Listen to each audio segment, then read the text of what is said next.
News out of the NBA where the Bucks are listening to trade offers for two-time MVP Giannis Antetokounmpo. That's according to ESPN. The five-time All-Star has reportedly been open to a trade. Giannis has spent the first 13 years of his career in Milwaukee, helping the team win their first NBA title in 50 years.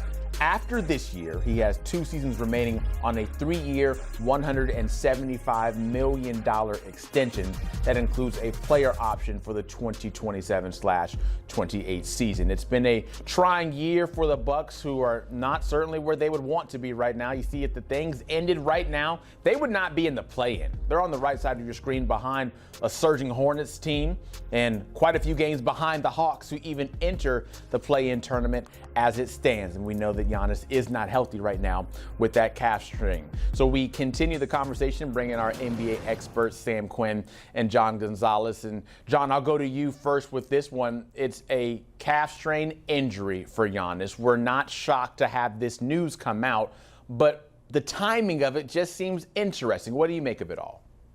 Yeah, I mean, I think that the Bucks landed on the right idea. They just did it at a time that probably wasn't beneficial to them, right? I mean, I think General Manager John Horst is a smart guy, but has mismanaged this thing. The Bucks front office has mismanaged this thing a couple times over, right? I mean, up to and including when they decided to waive and stretch Damian Lillard's contract in the offseason, just so that they could add $20 million in dead money over 5 years so that they could bring in Miles Turner and put him next to Giannis Antetokounmpo in the hopes that they could make another playoff run. Well, bad idea on that. And now all of a sudden they've arrived at the idea that they're going to move Giannis when he's got a calf strain right before the trade deadline. So if I'm the Bucks, yeah, okay, yes, you finally arrived at the idea of, yes, you should move on from Giannis. You just did it at a time that is probably not overly beneficial to the organization. Now, they're going to get some great offers, up to and including probably the Knicks. The Knicks are the place where Giannis reportedly over the offseason wanted to go to. The Knicks are also reportedly shopping Karl-Anthony Towns, who hasn't exactly fit in this season. He's having an awful shooting season. He's been a defensive liability. That would be probably a good trade for both ends. I just think that the Bucks probably should have come to this conclusion much sooner than right now. And if I'm another team, here's the other thing. Getting Giannis, calf strain Giannis right before the trade deadline, when he might not be back until right before the playoffs, if you're on a new team that has playoff aspirations, that worries me too. Yeah, this should have happened last June. I mean, at that point, you probably could have gotten a haul from Houston, San Antonio, one of these really asset-rich teams in the West. I think that ship is mostly sailed. But if you're operating at the deadline now, there are all of these restrictions that make it harder to make a trade. You've got teams dealing with hard caps. You've got teams dealing with roster size limits. If you wait until the offseason, a lot of these teams that are making draft pick-based offers are going to have access to another year's worth of picks. You've got guys on poison pill rookie extension contracts that suddenly become much easier to trade. Paolo Banchero is a name that gets thrown around a little bit as an option there. I don't really understand why you're acting at the deadline now with the injury. The Bucks kind of have this option to tank out the rest of the season, improve their own draft pick, and then deal with it over the summer. They'd really have to get blown away, at least in my eyes, to make a trade now. It is so much easier over the summer. As a Magic fan, I would be intrigued by the prospect of having Giannis on the roster, given how tough it's been for Orlando. But the other teams that certainly might be in contention, John, I want to go through probably 4, and I'll start with the Knicks #1, who you've mentioned already. What do you think about that fit, and what type of trade would that look like? Yeah, this is the one that's super intriguing, right? This is the one that in the offseason was rumored to be a possibility, that Giannis wanted to go to the Knicks. And now all of a sudden the Knicks are in a situation where they're not exactly where they want to be either, right? Because they went to their first Eastern Conference Finals in 25 years last year. They came in with aspirations of going further, making it to the finals, potentially winning a championship. Well, Karl-Anthony Towns is now reportedly being dangled. Now, the Knicks have pushed back on that a little bit. They've downplayed it a little. But this month of January has really, I think, opened eyes to what the Knicks could potentially be in their deficiencies, right? Because Karl-Anthony Towns is the self-proclaimed best big man shooter of all time. Well, he's having a pretty bad shooting season, but he's still an all-star caliber player. So swapping these two guys, at least in terms of salary matching, makes a lot of sense. Now, the Knicks depleted their draft capital when they traded for Mikal Bridges. They gave up 5 first-round picks for Mikal Bridges, so it makes it a little less attractive from the Bucks end, because you'd be getting Karl-Anthony Towns, and then what? You're getting some second-rounders. I'm not sure that would necessarily be enough. As Sam mentioned, mentioned, I think the Bucks would have to be absolutely blown away to make this move now and not in the offseason when you're basically having a fire sale right before the trade deadline, which we're only a week removed from. But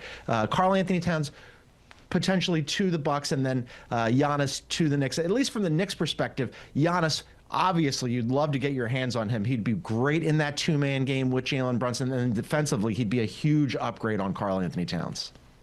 Yeah, the big issue for the Knicks here is I don't know why Milwaukee would want Karl Anthony Towns or Mikal Bridges or OG Anunoby. These are guys who are equipped to win now. They're veterans.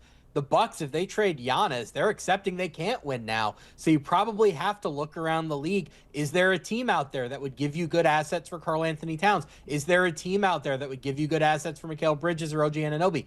I think the answer is probably yes. You could get positive value for those guys.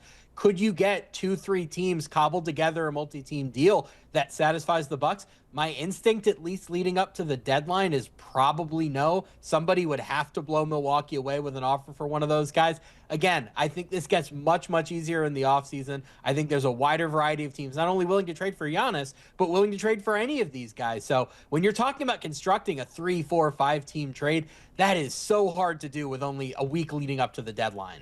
Sam, what about the Warriors? How do you like that potential fit? We know their injuries that they have right now. No more Jimmy Butler. How could a trade work there? Yeah, if I were Milwaukee, I would love to get my hands on those deep future first-round picks from Golden State after Stephen Curry, who's 38, presumably retires. If you could get their entire draft, right, that's all their first-round picks in even-numbered years, 26, 28, 30, and 32, and first-round swaps in the odd-numbered years, that is a very, very valuable package. Maybe not immediately, but it's something that could set you up 3, 4, 5 years down the line with some of the most valuable draft picks in the NBA. Pairing Giannis with Stephen Curry, I don't know about the rest of the roster, but that duo is about as perfectly fitting together as possible. You have the player who generates the most three-point gravity in the entire NBA with the player who generates the most rim gravity in the entire NBA. I think we had an idea that the Giannis-Damian Lillard partnership was going to be like that. It mostly didn't work because both of them needed to have the ball in their hands so much. Well, Stephen Curry doesn't need to have the ball in his hands that much. He's the greatest off-ball player in NBA history, so you have him running his marathon around screens while Giannis is attacking the basket. That opens up everything for everybody else. Even with a weaker supporting cast, I'm at least intrigued enough with that idea that if I could trade all my first-round picks to get Giannis, I'm probably doing it. Yeah, from the Bucks' perspective, you'd love to get future Warriors picks, right? Because this thing isn't going to be together in Golden State for that much longer. And I do think the idea of Steph and Giannis together, that's a fantasy basketball dream, right? I mean, seeing those two guys work that two-man game would be really something. The Warriors, though, as they've said, they're a fading dynasty. Does this get them over the line, especially when the supporting cast would be greatly weakened by bringing in Giannis and whatever combination of players and picks that you'd have to send out? Ostensibly, Jonathan Kuminga moves on to the Bucks. He'd get some run. He'd get to have a team and play games and get minutes and put shots up. I do also wonder, though, from the Bucks or from the Warriors' perspective about the spacing, because Steve Kerr has said over and over and over again that he doesn't like Jimmy Butler and Draymond Green and Jonathan Kuminga on the floor together. Well, Giannis can't shoot either. I guess you just paper that over because he's Giannis and you just say, let's bring him in and take a shot at this thing and roll the dice, because the time really is limited on the Warriors window with Steph Curry at 37 years old. And if you can get Giannis, you probably do it. Have about a minute each for this last topic. Thankfully, we're going to skip over the Heat because I don't want to hear about their fans and what everything they have to say with that. Let's go straight to the Lakers here. John, I'll go to you first. Got a minute. How would that pairing work? Yeah, I mean, this is the type of big swing that the Lakers are known for, right? I mean, they would love to do that. Now, the Lakers have said and have set themselves up to basically clear the decks. They didn't give LeBron James his contract extension over the offseason because he's on an expiring deal, and they want to have as much money as they can for this offseason and especially next offseason when basically everybody except for Luka and then Austin Reeves, who they want to pay this offseason, will be gone. So it's interesting to think about. I love the idea of Giannis in LA. I just wonder if they have enough capital to get this done. Yeah, I think Giannis makes a lot more sense for the Lakers if he makes it to free agency in 2027. As it stands right now, they only have one tradable first-round pick. Now, that goes up to 3 in the offseason, so now you have a little bit more of a competitive offer, but I think the swing piece here would be Austin Reeves. The trouble with trading for Austin Reeves, if you're the Bucks, is that he's a free agent after the season, and you really wouldn't have much of a benefit of getting his bird rights now. You could offer him a 5-year deal instead of a 4-year deal, but if Austin Reeves doesn't want to re-sign with Milwaukee, if he thinks a team like Washington Washington or Utah or Brooklyn is more attractive, you'd be risking trading for a guy that you're losing for nothing. So I think for now, the Lakers are probably out of it. Maybe we could reevaluate this in the offseason when they have those 3 first-round picks to trade. It certainly will be hot stove information whenever the Giannis trade becomes official. We'll see wherever he ends up and if it happens before the trade deadline. John Gonzalez, Sam Quinn, thank you so much. Appreciate it as always as we take a look at maybe where Giannis could end up. 4 potential teams, Knicks, Warriors, we talked about them as well.